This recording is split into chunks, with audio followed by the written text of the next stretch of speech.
नमस्कार, स्वागत है आपका हमारे इस खास कार्यक्रम डिबेट 88 में। मैं हूं सनी गंगासागर आपके साथ में। मध्य प्रदेश में राजनीतिक सूखे का सामना कर रही कांग्रेस अब संगठन को दुरुस्त करने के लिए केंद्रीय कृषि मंत्री शिवराज सिंह चौहान के गढ़ विदिशा से पायलट प्रोजेक्ट की शुरुआत करने जा रही है। मध्य प्रदेश कांग्रेस के करीब 100 नेता 20 दिनों तक विदिशा जिले की सभी ग्राम पंचायतों और वार्डों में जाएंगे, जिसके लिए अलग अलग विशेषज्ञों, अनुभवियों, बूथ स्तर के नेताओं की टीम बनाई गई है, जो कि विदिशा जिले की हर ग्राम पंचायत और वार्डों में जाकर संगठन को स्कैन करेंगे और किस गांव वार्ड में कांग्रेस मजबूत है, कहां पर वो कमजोर है, इसको लेकर एक रिपोर्ट तैयार करेंगे और जहां पर वो कमजोर है वहां पर एक रिपोर्ट आला कमान को भेजी जाएगी।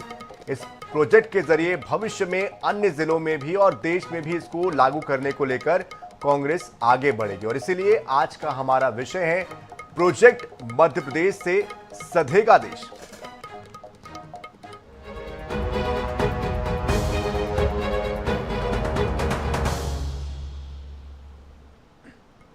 तो लगातार हार का सामना कर रही मध्य प्रदेश कांग्रेस ने पायलट प्रोजेक्ट शुरू करने की योजना बना ली है और इसके लिए बीजेपी के मजबूत गढ़ को चुना गया है, जहां से कांग्रेस के पीसीसी चीफ जीतू पटवारी समेत सभी नेता इस बड़े अभियान की शुरुआत भी करेंगे। ये प्रोजेक्ट सफल होने के बाद अन्य जिलों का चयन कर प्रोजेक्ट आधारित जो रिपोर्ट आएगी उसके आधार पर पार्टी आगे बढ़ेगी इस प्रोजेक्ट की रिपोर्ट के अनुसार और उसके बाद आगे का जो रोड मैप है वो तैयार किया जाएगा। देखिए इस रिपोर्ट। मध्य प्रदेश में कांग्रेस लंबे समय से सत्ता का वनवास झेल रही है। पिछले चुनाव में भी पार्टी को करारी हार का सामना करना पड़ा था, जिसके बाद एमपी में कांग्रेस ने बड़े बदलाव करते हुए एक तरह से पूरा नेतृत्व ही बदल दिया था। कांग्रेस आलाकमान ने देश भर में पायलट प्रोजेक्ट शुरू किया है, जिसमें मध्य प्रदेश भी शामिल है, क्योंकि कांग्रेस का मानना है कि मध्य प्रदेश में कांग्रेस का मजबूत कैडर है, लेकिन यहाँ मेहनत करने की जरूरत है। ऐसे में मध्य प्रदेश में कांग्रेस पायलट प्रोजेक्ट की शुरुआत करने जा रही है, जो बीजेपी के सबसे मजबूत गढ़ माने जाने वाले जिले से शुरू होगा।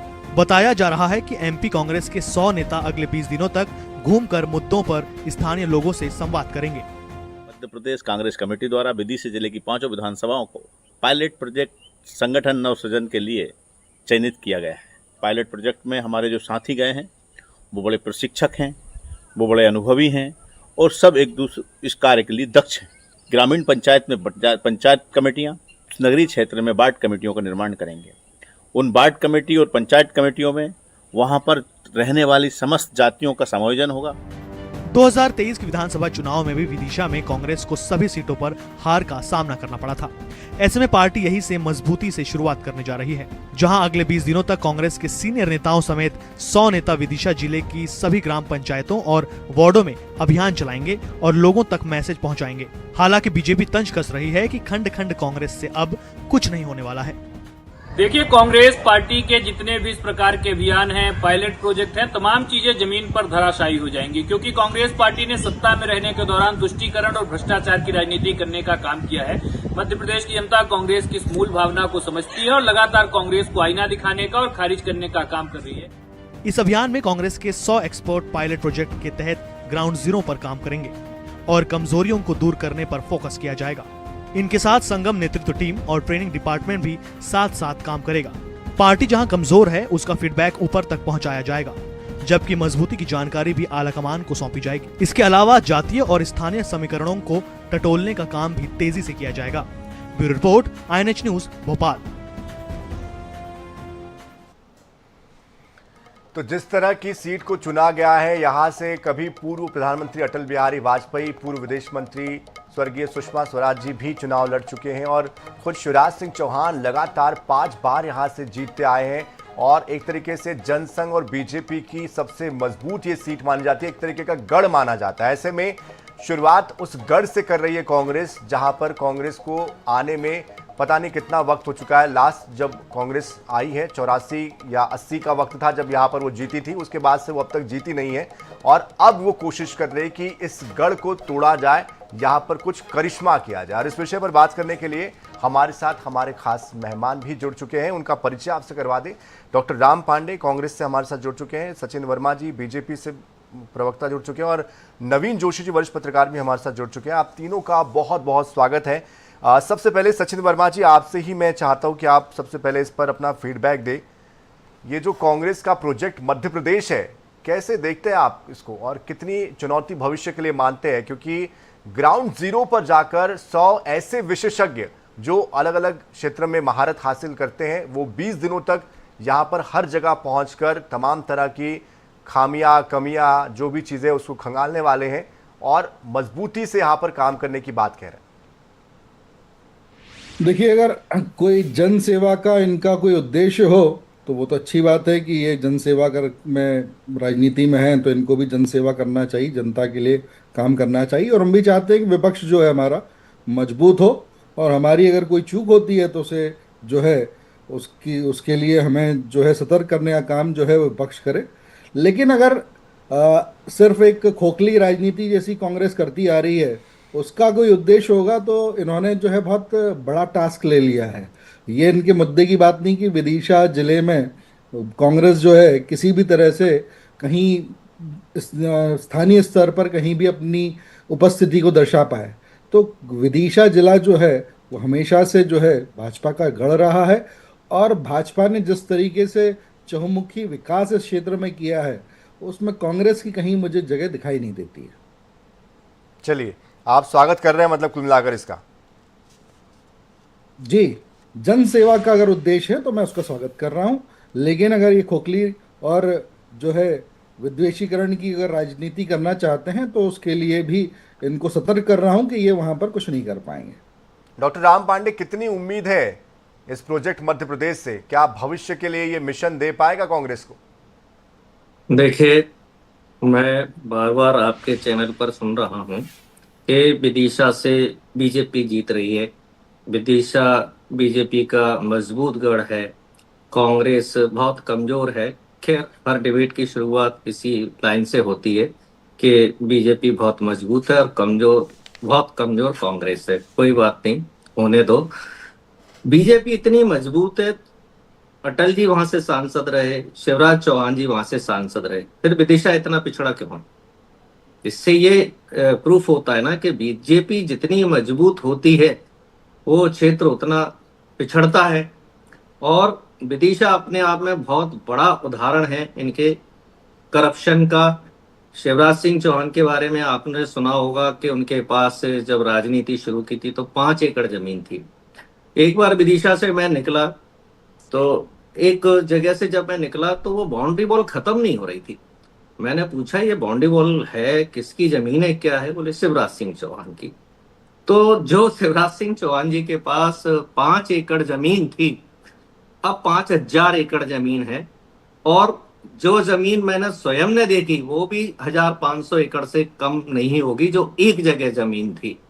तो वहां जो विकास हुआ है वो शिवराज चौहान का हुआ है। जो शिवराज चौहान अपने आप को प्रोजेक्ट कुछ और करते हैं, लेकिन विदिशा में हकीकत यही है, विदिशा में कोई बड़ा प्रोजेक्ट नहीं है, कोई बड़ा इंडस्ट्रियल हब नहीं है, कोई वहां रोजगार के साधन नहीं है। तो क्यों विदिशा पिछड़ा हुआ है? और अभी इनके एक जो बीच में आपने एक बीजेपी के प्रवक्ता को बुलाया था कि कांग्रेस में भ्रष्टाचार होता है, ये आज की खबर है, आज के अखबार की, मैं पुरानी नहीं बता रहा हूं। खरगोन रिटायरमेंट से 8 महीने पहले किया तबादला, कारण 28 भाजपा नेता अफसरों का घोटाला खोलने वाले सीईओ का ट्रांसफर। खरगोन सीईओ का डॉक्टर राम पांडे, आप सब्जेक्ट से भटक रहे हैं, मैं वापस आपको सब्जेक्ट पे लाना चाहता हूं। देखिए, आप जो कह रहे थे कि हमने शुरुआत जो की ये बताते हुए की कि भाई बीजेपी आगे, तो मैं जरा इसको स्पष्ट कर दूं आपको कि देखिए, पहली बात तो आप ये जो आरोप लगा रहे हैं ये आपका आरोप पूरी तरीके से गलत है। ये कहने के पीछे की वजह ये है कि जब मैं ये पढ़ रहा था, यहाँ का रिसर्च कर रहा था, तो मुझे जानकारी हाथ लगी कि 80 और 84 के आम चुनाव के बाद अब तक के कांग्रेस वापस नहीं आ पाई, पहली बात। दूसरी बात, 8,21,408 मतों से शिवराज सिंह चौहान जीते थे, ठीक है, और लगातार पिछले 38 सालों से यहाँ पर बीजेपी काबिज है, तो इसलिए मुझे ये शुरुआत करनी पड़ी। और रही बात, आप ये जो बात कह रहे हैं कि यहाँ पर कमियां हैं, खामियां हैं, तो फिर अगला सवाल तो यही मन में आता है कि जब इतनी कमियां, इतनी खामियां हैं, तो जनता बार बार क्यों चुन रही है? क्यों आपको विदिशा जाकर इस प्रोजेक्ट की शुरुआत करनी पड़ रही है? तो कमियां क्या आपके अंदर है, ये आपको महसूस नहीं होता है, आप उसको देखना नहीं चाहते हैं? कहां पर कमी हो जा रही है? ये मैंने आपको बताया था, दोबारा बता रहा हूं कितना भ्रष्टाचार चल रहा है।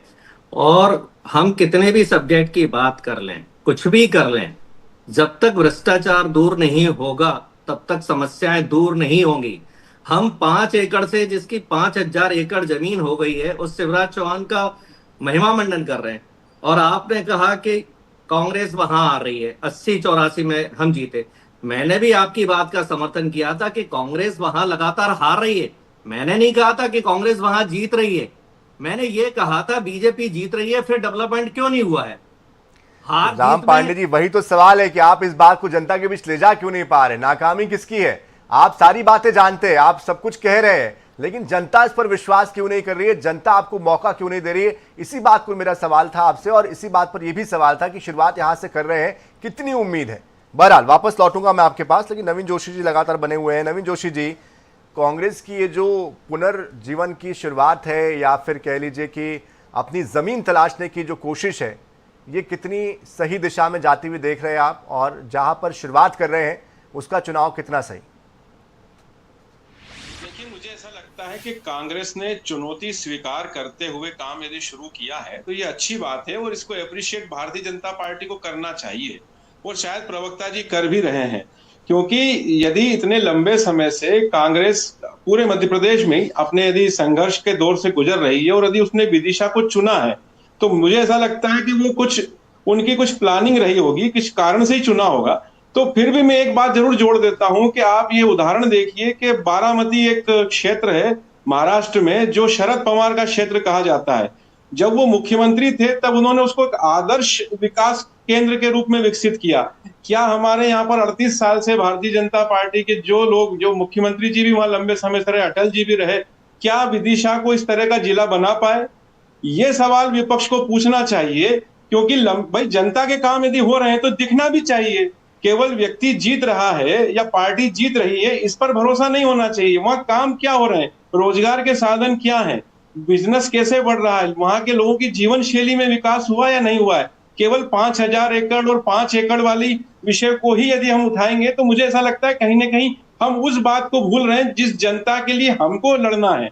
यदि कांग्रेस का प्लान यह है कि जनता को पूरे 38 साल का हिसाब मांगना है, और 38 साल के हिसाब के लिए यदि वो वहां लड़ने जा रही है, तो मुझे लगता है इसको अप्रिशिएट करना भी चाहिए, और कांग्रेस को तैयारी के साथ उतरना चाहिए, और इस तरह के उदाहरण देना चाहिए कि मुख्यमंत्री के रहते यदि वो जिला विकसित नहीं हुआ, और पिछड़े जिलों में आता है, देश के टॉप पिछड़े जिलों में आता है विदिशा, ये रिपोर्ट है, तो ऐसा कैसे हो रहा है? विपक्ष को यह मुद्दा बनाना चाहिए। और इसमें यदि सबसे बड़ी हार लोकसभा में हुई है, इसको लेकर के यदि पार्टी तैयारी कर रही है तो चैलेंज तो है, और पार्टी को चैलेंज का सामना करना चाहिए। बिल्कुल, बहुत बड़ा चैलेंज है ये सचिन जी आपके सामने। और सबसे बड़ी बात ये है कि ये जो तैयारी है, ये कोई ऐसी आम तैयारी नहीं कि हवाबाजी कर रही है कांग्रेस। इस बार बाकायदा बुलेट प्रूफ प्लान जो कहते हैं उस तरह से चल रही है कांग्रेस। 100 लोगों को चुना गया है, इसके लिए उनको बाकायदा जीतू पटवारी और तमाम जो दिग्गज नेता हैं उन्होंने बैठकर उनका सिलेक्शन किया है। बूथ लेवल से लेकर अलग अलग डिपार्टमेंट के जो नेता है, संगम नेतृत्व टीम, ट्रेनिंग डिपार्टमेंट के सदस्य, संगठन के मंत्री, ऐसे कई जमीनी स्तर के कार्यकर्ता जो लगातार सक्रिय है, उनको सेलेक्ट किया गया है। और वो हर जगह गली गली, ग्राम पंचायतों, वार्डों में जाकर तमाम बातों पर बारीकी से जाकर जनता से फीडबैक लेने जा रहे हैं। क्या लगता है आपको कि ये जो ज़रूरत आन पड़ी है और ये जो चुनाव किया गया है, क्या ये आपके लिए, संगठन के लिए कहीं सोचने की ज़रूरत तो नहीं लान पड़ेगा आने वाले समय में?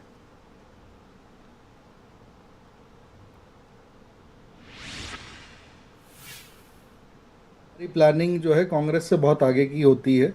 और अभी एक मीडिया पे खबर मैंने देखी है कि घटिया जो क्षेत्र है वहाँ पर कांग्रेस के ऑब्जर्वर गए थे, और वहाँ पर लड़ाई झगड़ा हुआ है, और शायद ऑब्जर्वर के साथ में भी झूमा झटकी की गई है।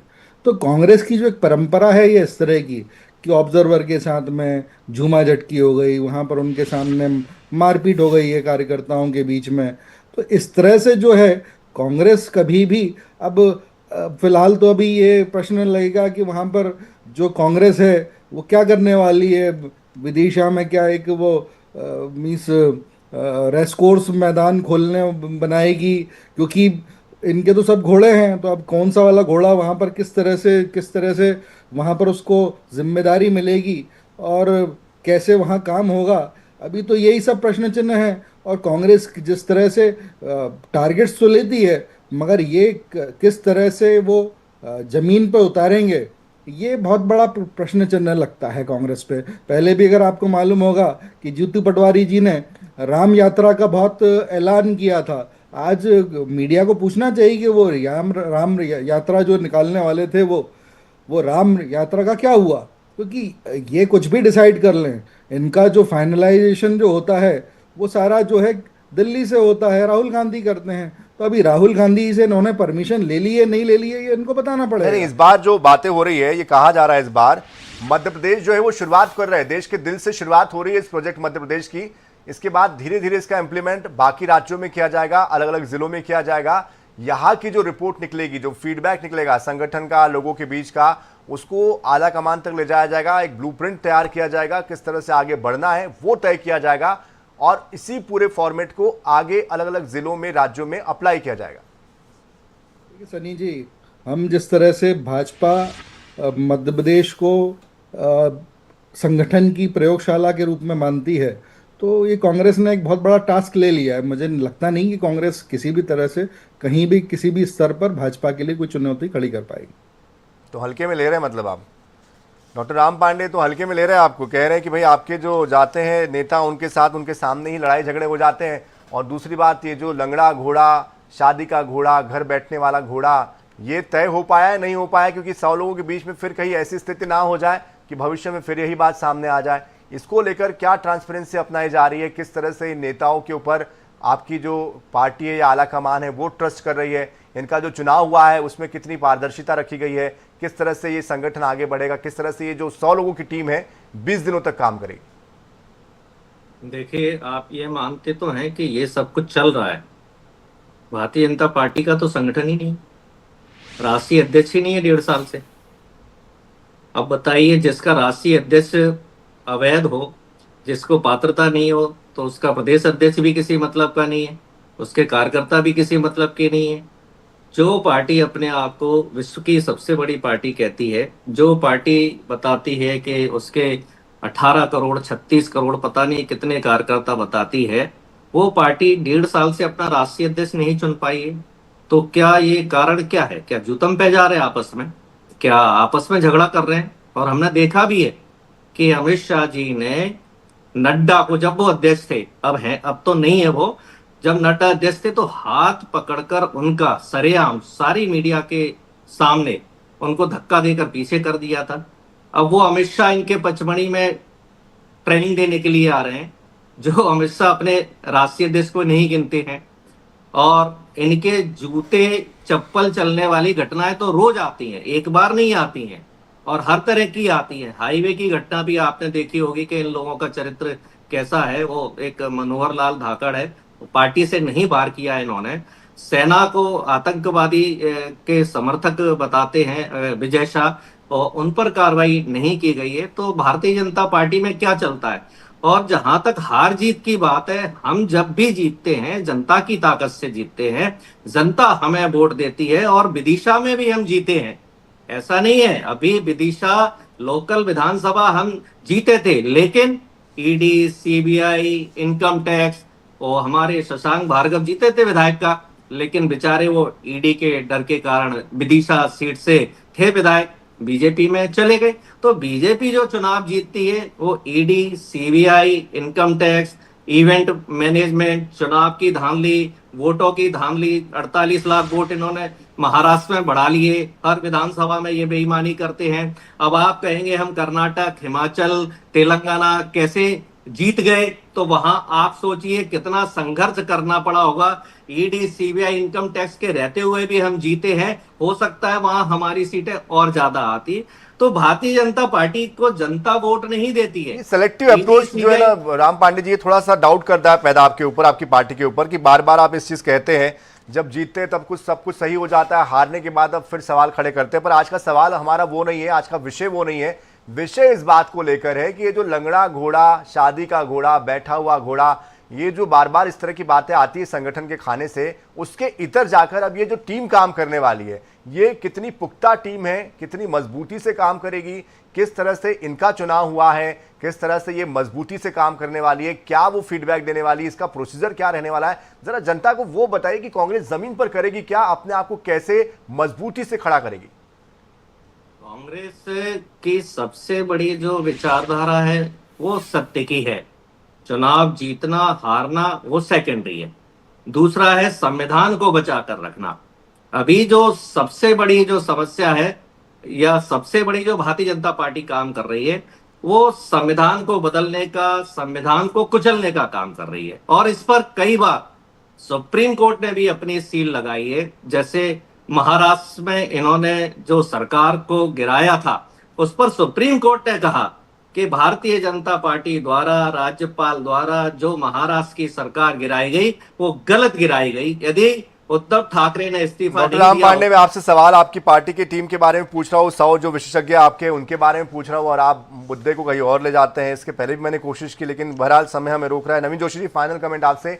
ये जो प्रैक्टिस है कांग्रेस की, जिसको कि भविष्य में वो चाहते हैं कि पूरे देश भर में इम्प्लीमेंट करे, ये कितनी मजबूत दिखती है आपको? इससे कुछ निकलेगा, कुछ उद्धार होगा, इससे कुछ अमृत निकलेगा क्या, या भविष्य में हम देख पाएंगे कि विपक्ष जो है वो मजबूत है, या विपक्ष की बातों को सुना जा रहा है, या जनता उन पर एतबार कर रही है? ऐसा कुछ बदलाव, निर्णायक कोई चीजें आती हुई दिखाई देती है क्या? देखिए, यदि ये प्रोजेक्ट बेहद ईमानदारी के साथ यदि लागू करते हैं तो वे 100 लोग जिनको इन्होंने चयन किया है, यदि वो एक्सपर्ट हैं और इन बिंदुओं पर चर्चा करते हैं, जैसा कि मैंने अपने पिछले कमेंट्स में भी कहा था कि वहां पर विदिशा की हमें जमीन का अध्ययन करना पड़ेगा, वहां ग्रास रूट पे जाकर के देखना पड़ेगा विपक्ष के नाते कांग्रेस को कि वहां क्या दिक्कतें हैं। वहां की जनता, ठीक है, एक लहर होती है या एक समर्थन में यदि वोट पड़ रहा है तो उसकी कमियां इनको ही निकालना पड़ेगी। यदि आप किसी सीट पर वापस आना चाहते हैं, उस सीट को आप हासिल करना चाहते हैं, तो वहां पे जो आपकी पिछली कमियां उसे दूर करना पड़ेगा और जनता की नब्ज को टटोलना पड़ेगा। यदि जनता की नब्ज को टटोलने का काम यदि ये करने जा रहे हैं और मुद्दों पर यदि बात कर रहे हैं, तो तब जाकर के इस प्रोजेक्ट पर सफलता मिल पाएगी। और यदि ये यही है कि केवल एक कागजी किसी घोड़े दौड़ाने वाली जब बात हो रही है, तो कागज पे यदि कोई घोड़ा दौड़ रहा है और कोई प्रोजेक्ट बन रहा है, तो फिर भारतीय जनता पार्टी इसका मजाक बनाएगी, मखौल बनाएगी और सीरियसली नहीं लेगी, जैसा कि अभी प्रवक्ता जी कह रहे थे। तो मुझे ऐसा लगता है कि कहीं ना कहीं भारतीय जनता पार्टी से जब मुकाबले की बात आ रही है, तो कांग्रेस को पायलट प्रोजेक्ट को बहुत सूक्ष्मता के साथ, गंभीरता के साथ लेना होगा और उसके जो बिंदु हैं उनमें खासकर वे विषय जरूर लेना पड़ेंगे जो युवाओं से जुड़े हुए, क्योंकि वहां का युवा वर्ग अधिक आक्रोशित होता है। कई मामलों में हम जब ग्रास रूट रिपोर्टिंग करवाते हैं हमारे साथियों से, तो उसमें ये बातें निकल कर आती है। वहाँ उद्योग धंधों का अभाव है, वहाँ रोजगार के बड़े संकट है, वहां से लोग पलायन करते हैं। विदिशा पिछड़े जिलों में आता है देश की रिपोर्ट के अनुसार। तो जो मुझे ऐसा लगता है कि कहीं ना कहीं कांग्रेस को इस नब्ज को टटोलना पड़ेगा। यदि वे इस गंभीरता से इस पर चलेंगे तो अगले आने वाले चुनाव में उनका भविष्य बन सकता है। बिल्कुल, जाहिर सी बात है, गंभीरता दिखानी होगी, मुद्दों को जमीन पर से उठाना होगा, लोगों के बीच लाना होगा, और कहां पर कमियां खामियां हैं, कहां पर वो पिछड़ गए हैं, पिछड़े हो चुके हैं, उसको भी समझना होगा, आत्मावलोकन भी करना होगा। लेकिन समय हमें रोक रहा है। बहुत बहुत शुक्रिया डॉक्टर राम पांडे आपका, सचिन वर्मा जी आपका, नवीन जोशी जी आपका। तो देखिए, लोकतंत्र में पक्ष और विपक्ष दोनों की भूमिका बेहद महत्वपूर्ण हो जाती है। सत्ता पक्ष जहां कोशिश करता है कि वो अपने कामों से अपनी पहचान बनाए, अपनी साख बनाए, तो वही विपक्ष का भी ये काम होता है कि जनता जनार्दन के बीच जाकर सत्ता पक्ष को वो आईना दिखाए, लेकिन साथ ही साथ जनता का विश्वास भी अर्जित करे कि भाई हम जो कह रहे हैं वो इस बिना पर कह रहे हैं और हम आपके भविष्य को उनसे बेहतर कर सकते हैं। ये जो विश्वास दिखाने की नजर है या जो जमीन है, वो तैयार करना कांग्रेस के लिए बेहद जरूरी है, क्योंकि जिस तरह से हम देख रहे हैं देश भर में कांग्रेस धीरे धीरे अपनी साख खोती जा रही है, विश्वास खोती जा रही है। कहीं ना कहीं जनता भी ये चाहती है कि एक मजबूत विपक्ष देश के सामने खड़ा हो, ताकि सत्ता पक्ष के इतर जाकर उनके मुद्दों को या उनकी परेशानियों को वो भी मजबूती से उठा सके और विपक्ष के ऊपर वो भी विश्वास कर सके। भविष्य में जब चुनाव हो तो वो ये सोचने पर मजबूर हो जाए कि इसको चुने या उसको चुने। जी हाँ, यही हमारा लोकतंत्र है और ऐसा करने से ही लोकतंत्र मजबूत होगा। इसी के साथ इस खास पेशकश में इतना ही। ताजा खबरों के लिए, अपडेट्स के लिए आप बने रहिए INS 24/7 के साथ। नमस्कार।